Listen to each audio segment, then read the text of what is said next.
Welcome back, guys, to another episode of Mindset Matters, where we discuss the overlooked world of mental health and athletics, as well as uncovering the unique and challenging triumphs that come with an athlete's journey. I am your host, Victoria Vergos, and today we are going to be talking about setting your own pace as well as avoiding comparison.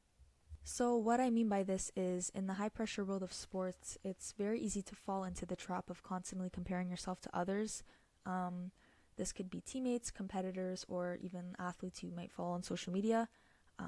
But these comparisons, without even knowing at the time, can take a pretty serious toll on your mental state and your overall performance. And there are reasons why we do this, why we naturally compare ourselves, which I'll get into, but I'm also going to be explaining why it's not beneficial and why it won't help you compared to focusing on yourself and your own goals. So when looking at why we compare ourselves, we easily fall into beliefs and we truly think everything we see is true, which this is something I kind of touched on in a recent episode about how we perceive social media and whatnot. But firstly, it's very true that we as individuals have a natural drive to maintain stable and accurate appraisals of ourselves, and we think that everything we see or everything we even see on social media is true, as well as there being an inevitable pressure to keep a certain status that meets standards not only in life but whatever sport community you're in. So there's that out of world and impure comparison we put ourselves through, as well as, for example, you can compare yourself to someone who's similar to your age, your physicality, record, weight, if you will, where we resort to strictly only comparing ourselves and our strengths and weaknesses, as well as upward social comparisons where basically we compare ourselves to people who are maybe twice our age, who have double our experience, or have just been through everything we may not have reached or are even close to reaching yet. Easily another factor of comparing ourselves can be rooted from parents or certain coaches, maybe teammates, where they could possibly have an approach where you either win or you suck. But thinking about it, as a kid, maybe when you would come home from school with an A or an A plus, you're praised and you're applauded for what you do, and when you come home with a lower graded test or whatnot, it's considered bad and looked down upon. There are many examples that stem from childhood here, but my point is that we carry that in everything we do, and we're afraid to fail because we were and were taught that it's bad. And I'm very aware that there's not an easy escape from comparing yourselves to other people, but I do believe it does start from your childhood or from a young age, and people that would instill either confidence or doubt into you from a certain age that can influence your self-esteem as you grow. Some negatives, however, of comparing yourself are, without a doubt, frustration because, like mentioned, when you compare yourself to highly successful athletes and very experienced athletes, it makes you question yourself and what you're doing wrong, as well as questioning why you're not good enough. Comparing yourself to others, especially if all you see is people succeeding and doing well, winning and whatnot, gives you that fear of failure and more so what people will say and think if you fail. Another thing as well, especially for younger athletes, comparing your attributes and your strengths and weaknesses to others makes you believe that your circumstances or your abilities are unchangeable, and they have an idea instilled into them that their weaknesses cannot be improved. They can firmly believe they're stuck and that they have what they have and that's it. Personally speaking, when I was a gymnast in my early to preteen years, I'll say, I was in a sport where you compete to be judged.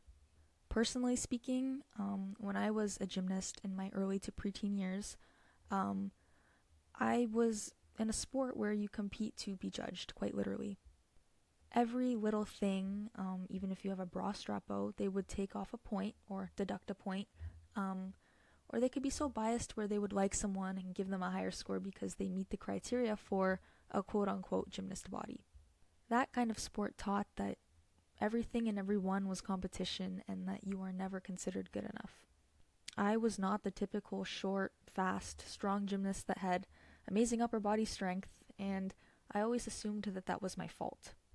Funny enough, but I was mad at my genetics and questioning why I wasn't as strong and skilled on the bars as some of the other girls in my group were.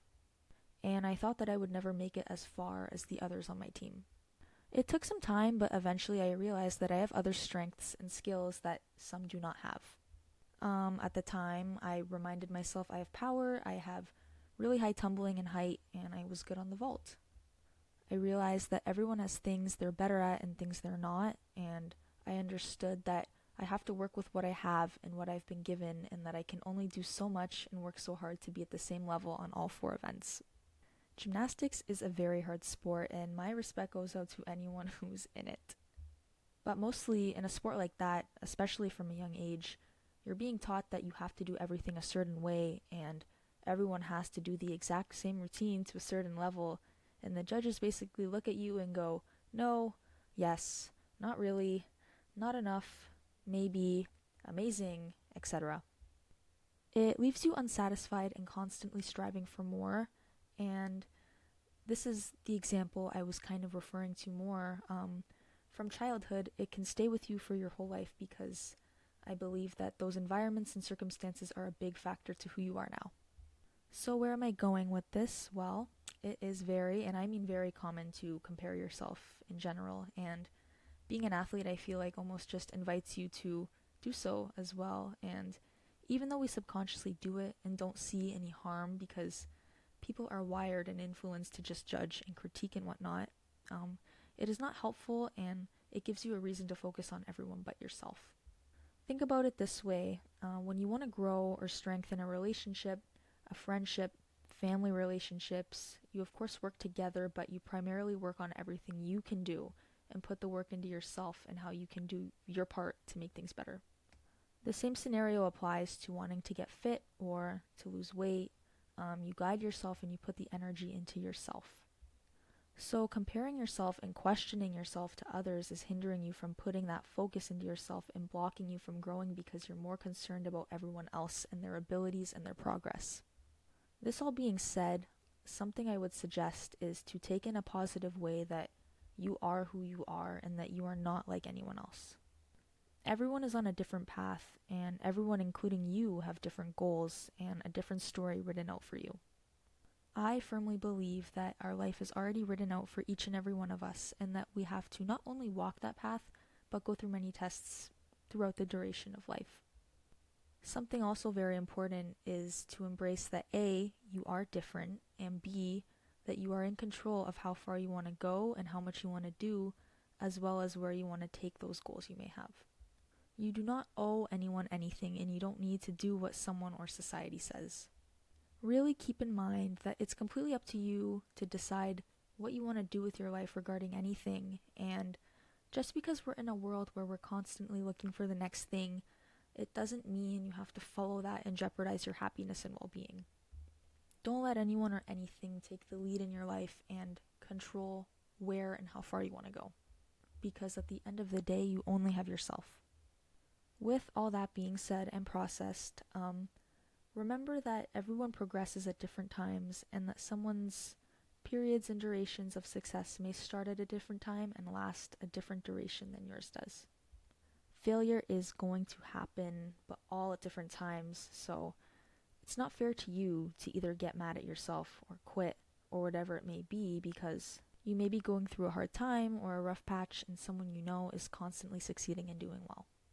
And on a side note, do not be afraid to fail, because you have to go through that hard time and rough patch before you expand and before things click. Of course, you have to surround yourself with what you want to become, but also remember that if they're experienced, older, and have been at it forever, you have to remember they were once where you are and that they have had to fail many times too. No one judges you for failing if you bounce back, if you keep trying and you work hard. If you're challenging yourself and doing hard things, you may quote-unquote lose, but are you really losing? Maybe on paper and on record, but you're actually gaining. So take advantage from the fact that you're learning and growing from every opportunity, and that if you take it the right way, you're gaining knowledge and value from these experiences. So some key takeaways I would include from this episode are, firstly, to acknowledge and embrace that you are who you are and you're not like anyone else for a reason, and that no one is like you for a reason. Secondly would be that you are in ultimate control of what you want to do with your life, what you want to do with your goals, and everything. Don't let anyone or anything lead your life and be in control of what you should or shouldn't do, or tell you what you should and shouldn't do. Because like I said, at the end of the day, you only have yourself and you want to do what makes you happy, not anybody or anything else. Remember that things take time and it will take a while for you to catch up to someone you may admire. Don't pressure yourself or be mad at yourself when you're not progressing as fast as you want to. Because if you stay consistent enough, over time it has to happen. Say good things to yourself and just remind yourself that you are in control of your life. There's no one or anything like you or like the life you have. So make it the best you possibly can. That being said, this wraps up episode 8, and I hope you guys enjoyed. I will catch you guys in the next episode, but in the meantime, use the greatest tool you have wisely, which is your mind.